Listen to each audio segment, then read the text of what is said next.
ازيكم عاملين ايه؟ يا رب تكونوا بخير وكويسين. فضلا وليس امرا تعملوا لايك للفيديو وتشجعوني وتدعموني.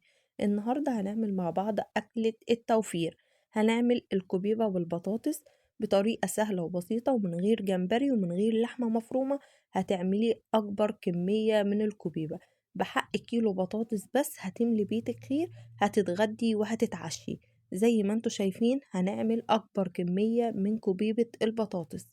عندنا المقادير بتاعتنا 2 كوب من الرز.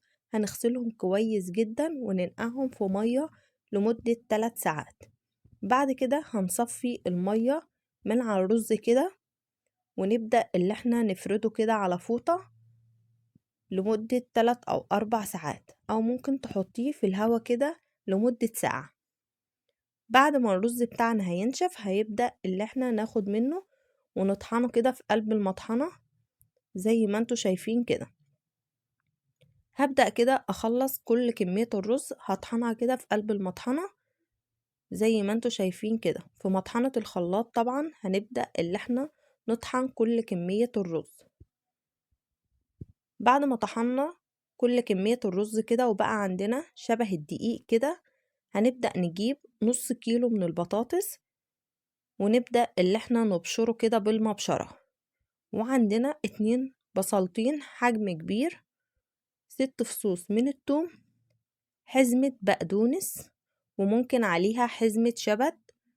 ونبدأ اللي احنا نفرم البقدونس مع البصل والثوم في قلب الكبة، أو نضربهم في الخلاط ونصفيهم كده من المية. والبطاطس برضو هنصفيها من المية بتاعتها. عندنا التوابل من كل حاجة معلقة صغيرة، فلفل، كمون، كزبرة، ملح، ونص معلقة صغيرة من الشطة. هنقلب كده كل المكونات دي. لو لقيت العجينة لسه بتلزق هتبدأي اللي انتي تزودي نص كوب من الدقيق بس. زي ما انتوا شايفين كده محتاجتش معايا اي دقيق خالص. بعد كده هبدأ اللي انا اجيب 2 بصلة حجم وسط كده، وابدأ اللي انا اقطعهم تقطيع مكعبات كده. وفي حلة على النار هنزل بربع كوب من الزيت، وهبدأ اللي انا احمر البصلة كده. وعندنا طماطماية كبيرة كده هنقطعها. وبعد ما حمرنا البصلة هنبدأ اللي احنا ناخدها كده في قلب الخلاط نضربها مع الطماطماية، وعليها رتل من الماء أو رتل ونص من الماء.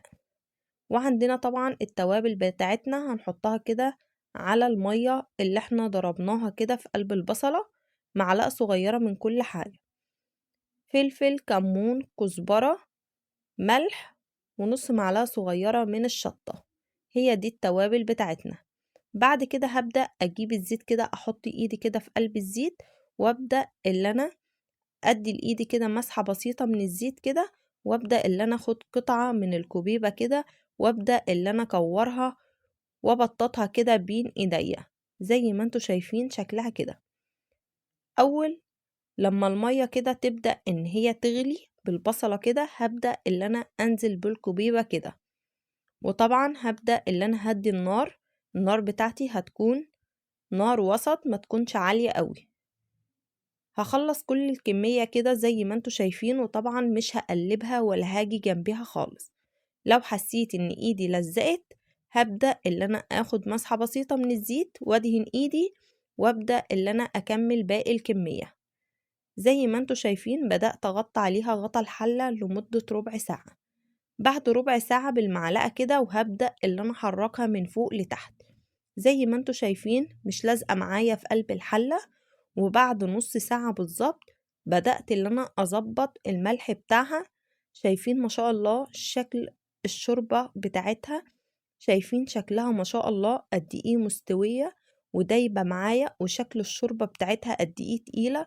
طعمها حلو قوي، ممكن تحمروها في قلب الزيت هيكون طعمها أحلى من كده بكتير. زي ما انتوا شايفين بوريكم مش لازقة معايا وطالعة الواحدة بوحدتها، ومش مهرودة معايا أو مكسرة معايا. شايفين شكل سمك الشوربة بتاعتها ما شاء الله تقيلة، طعمها حلو قوي بجد، أحلى من كوبيبة اللحمة المفرومة وأحلى من كوبيبة الجمبري. هتجربيها وهتدعيلي بجد، طعمها حلو قوي. محتارة تعملي ايه على الغدا؟ هتعملي احلى كوبيبة بطاطس.